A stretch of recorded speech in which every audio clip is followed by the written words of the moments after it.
You don't have to try too hard to figure out golf is great in Augusta, and it's not just the Augusta National. Public golf is very prominent here at the Patch, so prominent that they were featured in the latest edition of Sports Illustrated. Wow, that's pretty good. I like that. That's good. Heck yeah. And I come over here about 10, 30, 11 o'clock every day. In terms of economics, this is the most reasonable one, I think, in the area. After talking to a lot of golfers today, they have a lot in common, and it's not just playing the game of golf. They say they come here because the prices are reasonable, and everyone here at the Patch is welcome. Most golf go charge you $150, $200 to play golf, man. That's too much money to play one round of golf. I played here like off and on maybe 15 or 20 years. They're cheaper here more so, and then let's see, yeah, cheaper here is walking. And it's always good to have a municipal course in a town that's traditionally a golf city. And that's the reason why this golf course was featured in the magazine. The Patch's real name is the Augusta Municipal Golf Course. Its nickname comes from the vegetable and fruit garden the manager planted near the fence that separates the course from Daniel Field. Whether folks call it the Patch or the Augusta Municipal Golf Course, they don't want Augusta State to buy it from the city to expand the school's campus. But for this 6,000-yard golf campus that most call the Patch, this is home sweet home. Just get out the house, man. Just come here, just look at and play golf. I love golf. It was anything but a lazy Sunday for this group of Augusta children. From swimming to biking to running, these special kids proved that they can do anything they put their minds to. For Stanley Hawes, he likes a challenge. I feel good about it because I'm always in athletics, staying fit. That's what today's Try My Best Triathlon was all about. It's important for every individual to be able to participate in healthy activities of living. And this gives children who maybe have limited abilities to participate in standard events. Sunday's competition was a dream come true for organizer Judy Bierman. She and others have been working to make the triathlon a reality for over a year, something the Rawat family is grateful for. It's a wonderful opportunity for us. My daughter has been very excited about it. She's been training all week, and she's looking forward to winning. Winning is what Kiara did, pushing herself through all the events, using a walker to get over the finish line. She and her parents travel from India to Augusta every year for her physical therapy treatments. Now they will leave inspired. We've started telling people back in India about this experience, and we hope to get something like this started in India someday. Something Stanley likes to hear, because after all, we need somewhere to compete. We need a place where we could show what we can do. Boy, there's a beauty. Look at this.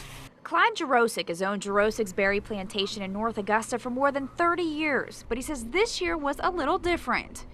This has been the heaviest pollen that I ever saw. Some days we would be out here working in the field doing cleanup activities, and the pollen would be blowing in waves, almost like you were looking at the ocean. You'd just see in waves of it blowing over the fields. I've never seen that much before. And it's because of that pollen and the cold winter weather that customers had to wait until this weekend to get their hands on these berries. The main thing was communicating with so many of our customers. They're very used to us opening here by Masters Week, and definitely before Easter usually. Yeah, this field right here is where my crew will be tomorrow. This is ready to be picked tomorrow. Jarosik says it could have been worse had it not been for that one day of rain. That was a real godsend when we got a little bit of rain to wash it off and clean things up, and now it's pretty well settled down. While sometimes there's no telling what the weather will do, Jarosik says he's ready for whatever comes his way, but he says he remains confident that his berries will still be as great as they've been in the past. Once we really get moving here, we will be harvesting over 1,000 gallons a day every day.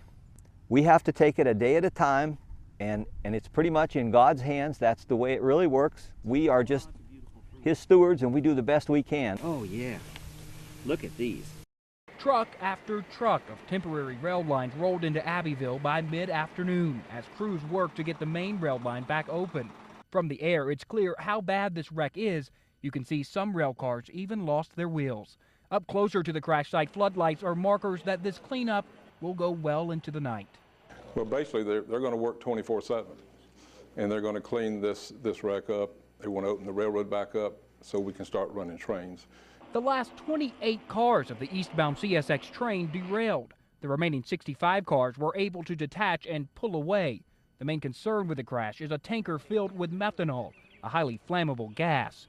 The contractors cleaning up the wreck are still trying to figure out how to get that dangerous chemical out, while the only thing that actually spilled during the derailment was propane diol, a chemical that's used in ATV antifreeze and several household cleaners. Officials say that spill is contained and is no threat to the public. Our goal is to get this wreck cleared up, get that tank car, methanol in place, out of there. We will handle that car with kid gloves, I assure you. Early in the day, mandatory evacuations forced an estimated 1,000 people out of their homes. Air quality tests later proved that there was no immediate danger. Most of those were allowed to return home. Robert Marsh was one of those forced to leave. He says he's lived next to the railroad tracks for 25 years and never seen anything like this. I ain't put too much time on that bit, bang, bang. It's still not exactly clear what caused the train to derail, but railroad investigators will be on the scene for the next several days, looking for clues as the wreckage is removed. Law enforcement officers went door to door arresting parole violators. They called it Operation Augusta Community Impact. This is video News Channel 6 shot while investigators questioned people they called suspicious. Deputies ran checks on all of them to see if there were any warrants out for their arrest. If so, deputies took the suspects to jail. It began Wednesday and ended Friday, targeting communities like Harrisburg, Barton Village, and Old Town. But neighbors in those communities have mixed emotions about the operation. You can't just randomly pick people to harass. That's what it is. It's harassment. I could see how Richmond County would want to sweep through this area in particular. And that area is just a few blocks away from the Richmond County Sheriff's Office. Yesterday, Richmond County Captain Scott Gay said in most cases, people who violate their parole are committing new crimes. But for this resident, this is their version of cleaning up the streets, but they're not addressing the fundamental problems of the class differences and the differences in economic status. Just not even half a mile from here, it can get pretty sketchy. And it's I don't see how that would be a bad thing to pick up people who are, jumping probation or something like that. There's 4 footprints side by side. You're going to go stand on the footprints. Do we understand? Aye, sir. Get off the bus. Teachers are typically used to giving commands, not receiving them. But when you train to become a Marine, there's just one person you have to obey, the drill instructor. Well, I think the teachers would love to have some of the abilities and techniques that the drill sergeants employ. However, I don't think that we've gotten it down pat as good as they have. Teachers from the CSRA joined hundreds of educators from the Southeast, learning what it takes to be a Marine. Honestly, I didn't know much about the military at all, and I've been really pleasantly surprised at how much I've learned about the Marines and just military life in general. I think the endurance of it is kind of difficult, from the obstacle courses to the times that you have to get up and all of the directions that you have to be familiar with.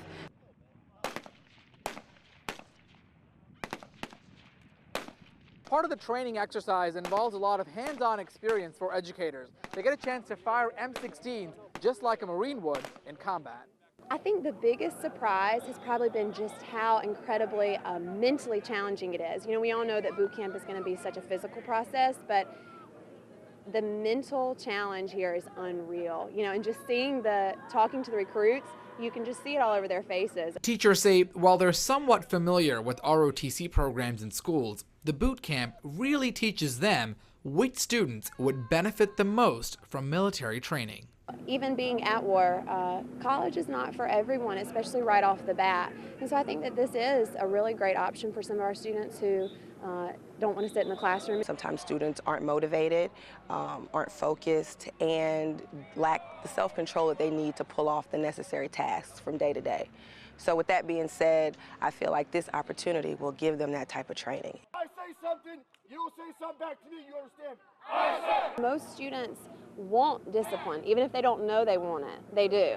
They want consistency, they want discipline, and that's something that you clearly get here. Dedication, discipline, and determination. Some of the concepts these teachers say they plan to take back to the classroom. Regrettably so, I wasn't a big fan of the military prior to coming here, so I was interested in having my mind changed, and it worked. instead of teaching students how to make ends meet, it's always been my prerogative to teach them how to live in a world where the ends don't meet. And I think that the Marines is a real good start for that type of training. Reporting in Paris Island, Archit Seshadri, WJBF, News Channel 6. Kate, a sigh of relief for thousands tonight. Yeah, John, I'm sure there are many people inside the building right now who are breathing a sigh of relief knowing that their health care is covered. And many of them are happy that they can continue to go to one of the area's largest hospitals. A few days ago, Blue Cross Blue Shield patient Bob Young was preparing to say goodbye to his doctors, possibly for good. I moved the appointment because of the looming deadline on the 15th. And he was saying that I needed some follow-up care. He said, well, Bob, just we'll work something out. Contract negotiations between GHSU and Blue Cross Blue Shield broke down earlier this year. Like 25,000 others who carried the same insurance in our area, Young got a letter in the mail telling him GHSU would not accept his insurance after August 15th. If an agreement had not been reached, patients with Blue Cross insurance would have had to pay out-of-pocket, out-of-network copays. Like so many others, Young says he's relieved to hear the hospital and the insurance company finally struck a deal, and he will still be covered. I think that's good news, and it's a smart move on the part of the medical institution and Blue Cross Blue Shield.